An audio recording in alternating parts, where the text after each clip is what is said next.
Magandang araw mga kaibigan. Nako mga kaibigan, mainit itong pag-uusapan natin. Nako po, BP Sara at Alan Cayetano nagulantang, Senator Ping Lacson tutuldukan ng angas ni Cayetano at grupong Duterte huling-huli. Abay grabe mga kaibigan, naniniwala si Senator Ping Lacson na hindi mawawala ang galit ng publiko sa issue ng mga maanumalyang flood control projects. Kasabay ng iskandalo sa baha ay ang patuloy na paniningil ng taong bayan sa winaldas na pondo ng Vice-Presidente. Lalo namang lumalakas ang panawagan na panagutin at silipin ang ilan sa mga bias senador na wala nang ginawa kundi pagtakpan ng mga kaalyado at ang kanilang amo. Naku, abangan nyo po yan. Pero bagong lahat, pakilike muna ang ating video, pakishare na din po at subscribe na po kayo sa ating channel. Unahin na po muna natin ito mga kaibigan. Puro palusot itong si Cayetano. Pero lagot pa din siya dito mga kaibigan. Pakinggan nyo po ito. Ito ang itsura ng Laguna Lakeshore area sa C6 portion ng Taguig City noong 2018. Ito noong 2020, 2022 at 2025. Base sa satellite imaging, kapansin-pansin ang biglaang paglaki at pagdami ng umano'y reclaimed areas o yung mga lugar na tinambakan ng lupa sa paligid ng lawa. Ang coordinates ng mga ito, swak sa mga flood control projects sa lugar base sa DPWH documents na nakuha ng Billionaire News Channel. Karamihan ng mga proyektong ito nakatala bilang slope protection at flood mitigation structures na ipinagawa noong 2021, 2023 at 2025. Packages 1 to 9 ito ng proyektong construction of slope protection including site development along Laguna Lakeshore. Ang halaga ng bawat package naglalaro sa 91.4 to 91.6 million pesos each para sa packages 1 to 5. 71.7 million pesos each para sa packages 6 to 8 at 94.5 million pesos naman para sa package 9. Pero ng personal na puntahan ng Billionaire News Channel ang project sites, ito ang tumambad sa amin. Kung makikita ninyo, malawak na lupain siya, itinambak na lupa doon sa may gilid ng lawa, pero nakaregister ito sa DPWH bilang isang flood control project. Grabe mga kaibigan, no? Ang tindi. Oo, kawatan talaga mga kaibigan. Yung pondo na nakalaan para sa flood control at sa slope protection, abay ginamit lang mga kaibigan sa pagre-reclaim ng lupain. Oo, nawala namang kaukulang permit. Sa madaling salita mga kaibigan, sa halip na solusyon para sa baha, abay tinambakan at tinabunan ng lupa yung gilid-gilid ng lawa. Ang tindi talaga, oo. Tapos sasabihin, wala daw masama. Kapal talaga ng muka.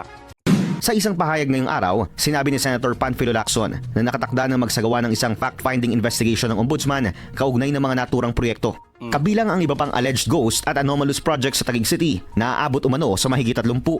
Maghahain daw ng sabpina ang Ombudsman sa DPWH at ilang private witnesses oras na ma-turn over na ng opisina ni Senator Lacson ang iba pang mga ebidensya at affidavits.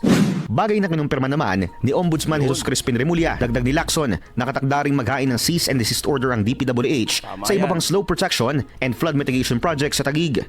Dinipensahan ni Cayetano ang mga flood control projects sa kahabaan ng C6 sa Taguig City. Ang purpose po is to protect the lake. Ang purpose po ay ma-enjoy ng tao. Ang purpose po ay hindi malagyan ng informal settlers at hindi po magkaroon po ng mga, or kung hindi man informal settlers, hindi magkaroon ng mga sindikato na kakamkamin ang mga lupa dyan at gagawing private. Ang purpose ay tulungan ng LLDA na protektahan ng lake. Ayon kay Lacson, pinoproseso na ang possible forfeiture ng illegally reclaimed areas na walang permit mula sa Philippine Reclamation Authority.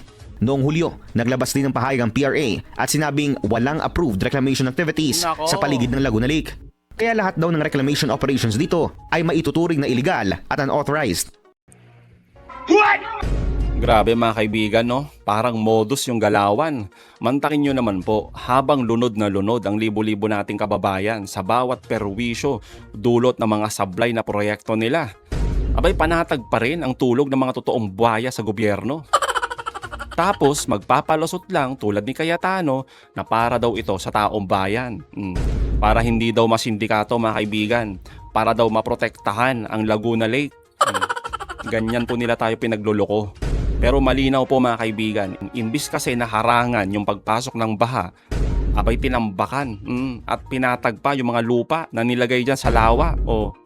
At ang matindi mga kaibigan, wala palang permit o illegal reclamation yung pinaggagawa. 'Di ba?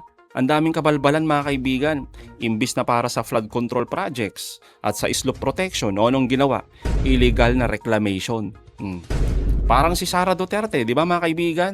Sa kanyang confidential funds. Ginamit sa kung ano-ano tapos sasabihin nakatulong naman. Binili naman daw ng gamot, no? At pagkain ng mga kababayan nating nasa bundok. Yan yung ipinagmamalaki ng mga makaduterteng senador. Tapos sasabihin nila mga kaibigan, hindi daw accountable si BP Sara. Pero heto mga kaibigan na, panoorin natin kung bakit dapat managot ang Vice Presidente sa paglustay sa pera ng taong bayan at kung bakit responsible, liable siya dito sa lahat ng mga pinaggagawa niya sa confidential funds mga kaibigan. Itong ating Vice Presidente. Pakinggan po natin to. Sino-sino ang responsible persons in connection sa notice of disallowance na inisyu ng COA-ICFAO dated March 31, 2026. Ang mga persons po ay sina VP Sara, the SDO Ms. Gina Acosta, ang Chief Accountant Ms. Julieta Villa del Rey at si Colonel Raymond Dante Pilachica po. Now you said that respondent Duterte, Sara Duterte, is accountable. Why? Bakit accountable ang Vice President Sara Duterte? Because she approved po the transactions and the utilization of the cash advance po. Saan nakalagay sa mga dokumento ang inapprove ng Vice President mismo? Yung sa accomplishment report po. Sa mga lahat ng accomplishment reports. Ito naman, Ms. Gina Acosta, why do you say that she is also accountable? Kasi po siya ang special disbursing officer at responsibility po niya na i-disburse ang cash advance. Okay. Pag sinabing accountable, hindi naman tayo accountant. Ano sa layman's term ang ibig sabihin ng accountable? May yung taong may pananagutan po dun sa pondo na binigay sa kanya. Okay. May pananagutan. So ang Sara Duterte, Vice President, may pananagutan. Opo, tama po. Bakit? Anong nature ba Linaw, ng pondo mga na kaibigan. yan? Kasi po ito is pondo ng bayan po. Pondo ng bayan. In English naman, public funds. Opo. Baliktad. Malinaw po yan mga kaibigan may pananagutan ang Vice Presidente kasama si BP Sara sa Notice of Disallowance dahil siya ang pumirma at nag-aproba sa paglalabas ng pera. Kapag ikaw ang nag-aproba kasi mga kaibigan sa pondo na napatunayang irregular at disallowed ng COA, ikaw mismo ang sasagot. Kaya nga dapat magpaliwanag itong si Sara Duterte. Dapat daw ay ibalik yung pera ng kaban ng bayan. Pero mapahanggang ngayon mga kaibigan, hanggang ngayon hindi pa din binabalik. Ay nako. Miss Gina Acosta, bakit naman siya accountable? Dahil siya po ang designated na special disbursing officer and responsibility po niya na i-disburse ang cash advance. Okay. At bakit? Hindi ba niya ginawa yung kanyang responsibility ng mag-disburse? Objection, Your Honor. Leading question. Why do you say that she is an accountable officer? Reform Council? What? No, you already did. So I reformed, Your Honor. I know, you already did. Please continue. Pwede pong paulit yung tanong. You mentioned that Gina Acosta ay accountable officer rin. Bakit? Dahil sa kanya po ibinigay yung cash advance siya po ang dinesignate na special disbursing officer at siya po yung accountable dun sa pag-disburse ng cash advance for confidential fund. Sinabi mo, naging basihan mo ang joint circular. Saan naman nakalagay ito sa joint circular na isang SDO ang dapat responsible sa pag-disburse ng tinatawag na public funds? Nakalagay po ito dun sa responsibility niya and gaya ng nabanggit ko po kanina dun sa item 6.1.1 na hindi ito pwedeng i-transfer from one accountable to another. Incidentally, pag ganyan sa mga companies, yung mga nag-handle ng mga pondo, may bond. May bond tinatawag, no? Dito ba sa Office of the Vice President, accountable Public Disbursement Objection. Officer. Saan kaya? What is the- Meron ba sa circular ang nakalagay na kailangan magbigay ng bond ang SDO? Your Honor, please. Yes, Council Leading Correspondent. question. I'll consider it preliminary, Council, because I think it's a given that SDO should have a bond. Kindly answer, Madam Witness. Nakalagay po ito sa joint circular. Your Honor, pwede po bang mag-refer ako sa joint circular? You may, Celine. Nakalagay po ito dun sa item 6.1.2. Sabi po dito, cash advances for CFN or IF shall be drawn by duly designated and banded SDOs or head of agency for the implementation of a program, activity, and project. Yan po. That would be enough. May I proceed? Council may proceed. Okay. So sa binasa mo, ang SDO ay dapat magbigay ng bond. Do you have any knowledge if this Gina Acosta gave a bond pursuant to the joint circular provision that you read? Yes po, naka-attach po ito dun sa liquidation documents. Required po ito sa joint circular. At magkano naman? Kung ang amount ng Office of the Vice President confidential funds ay 500 million pesos, magkano naman ang bond na sinabi mo naka-attach ang dokumento sa mga sinabmit ng OVP? Magkano ang bond? Hindi ko na po maaalala yung kung magkano, pero based po sa evaluation ng mga documents, enough naman po yung bond ng SDO para i-cover yung cash advances niya. If the amount is the amount stated, if you recall? Hindi ko na po maalala yung kung magkano yung bond. Pero during the evaluation po, hindi po namin naging findings yun.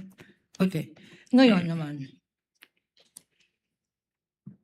if the SDO is a bonded, at sinabi mo si Gina Acosta ay may bond, in the provision that you read, is it allowed for a Gina Acosta, isang bonded na senior special disbursement officer, na mag-transfer ng kanyang responsibility sa isa pang officer?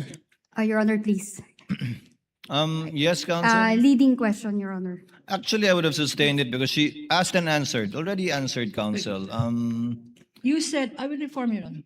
Yes, she already answered that that question earlier. Kindly reform, Council. Ito namang Miss Villa del Rey, why did you say she is an accountable officer? Dahil po dun sa liquidation report, sinertify niya na complete and proper yung mga liquidation documents po. Pero hindi. upon the evaluation po, hindi po ito complete and proper. And Colonel Chica? Grabe.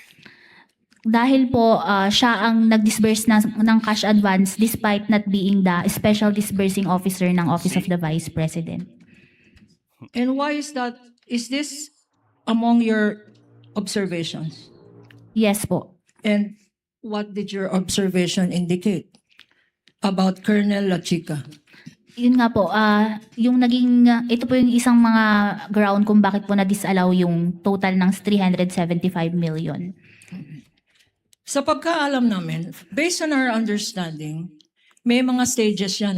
Ang unang stage ng evaluation, audit, observation, memorandum. Tama?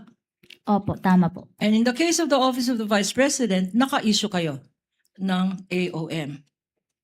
Opo, tama po. Ang next stage dapat dyan, ay ang notice of suspension. Tama? Opo. Now, in the case of the Office of the Vice President, pagkatapos nagbigay ng response ang Office of the Vice President sa AOM na inisyu ninyo, anong nangyari? Anong ginawa ng Office of the Vice President?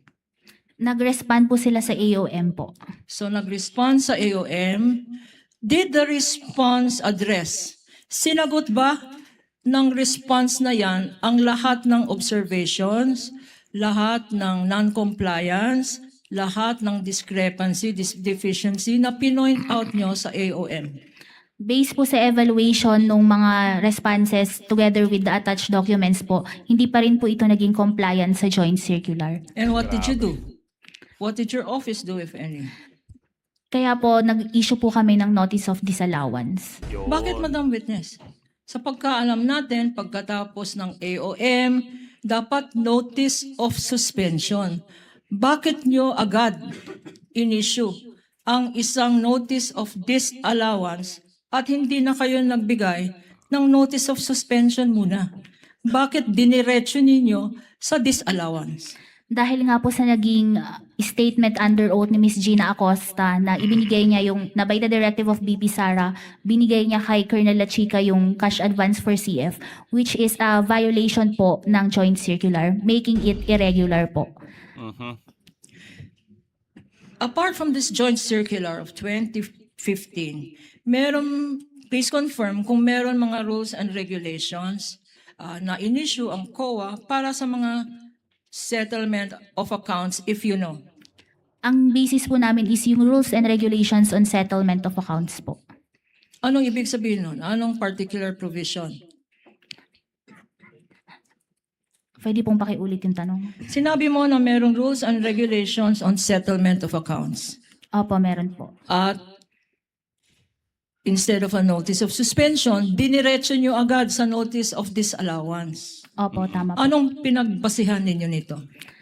Dahil nga po, ang definition po ng notice of disallowance based on the joint circular is yung transaction po appears to be illegal, improper, or irregular. And in this case po, yung naging transfer po is a direct violation, making the transaction irregular. Kaya naging notice of disallowance na po yung inisyo namin. Okay. So itong pag-transfer ng responsibilidad sa disbursement na hindi naman special disbursement officer, sinabi mo, illegal. Doon po siya sa irregular, which is violation po siya sa joint circular. Okay. So yung joint circular nakalagay illegal, improper, at irregular. Ang sinasabi mo ay irregular. Opo, tama po. Ayun mga kaibigan, malinaw naman no, may pananagutan ng Vice Presidente dahil nga irregular yung mga pinaggagawa nila mga kaibigan at paglabag ito sa joint circular, di ba? Yan na po yung sinabi ng COA. Tulad nito mga kaibigan, eto, sana makita ito ng mga kababayan nating mga DDS di ba? Yung mga nakalista po dyan, yan yung mga pinuna ng COA. Yung mga nandyan mga kaibigan. Kung saan dyan, ilang pinaggamitan ng confidential funds ng ating Vice Presidente. Ito po yung pangunahing dahilan kung bakit naglabas ang COA ng Notice of Disallowance. Dahil mga kaibigan, alam naman natin, ang confidential funds ay inilaan lamang para sa surveillance o information gathering, pagbili ng impormasyon na may kinalaman sa national security at peace and order. Pero mga kaibigan, itong Vice Presidente natin, heto po yung pinagagawa nila. Yung paborito niyang gawin. Dito niya nilaan yung confidential funds, yung mga nakalista dyan. Tulad ng tree planting. Sipin nyo mga kaibigan, tree planting. Exploration meeting. Exploration, parang ano lang mga kaibigan, nagta-travel lang. Gift giving. Ano yung mga yan mga kaibigan? Hindi po yan para sa confidential funds. Diyan po niya nilagak. Yung ilan sa kanyang secret funds. May hiwalay po sana na budget ang gobyerno para dyan mga kaibigan. At bawal na ibawas sa confidential funds yung mga pinaggagawa niya kung saan niya ginastos yung pera ng taong bayan. Diba? Tapos sasabihin mga kaibigan ng mga kaalyado niyang senador, wala daw masama sa kung saan dinala yung pera ng bayan kasi naitulong naman daw. Grabe mga kaibigan, no? Oo, lahat na lang pinagluloko tayo. So mga kaibigan, anong masasabi niyo patungkol dito? Comment down below. Again mga kaibigan, huwag niyong kalimutan, i-like at i-share itong mga videos. Hanggang sa muli, kita-kita ulit tayo mga kaibigan.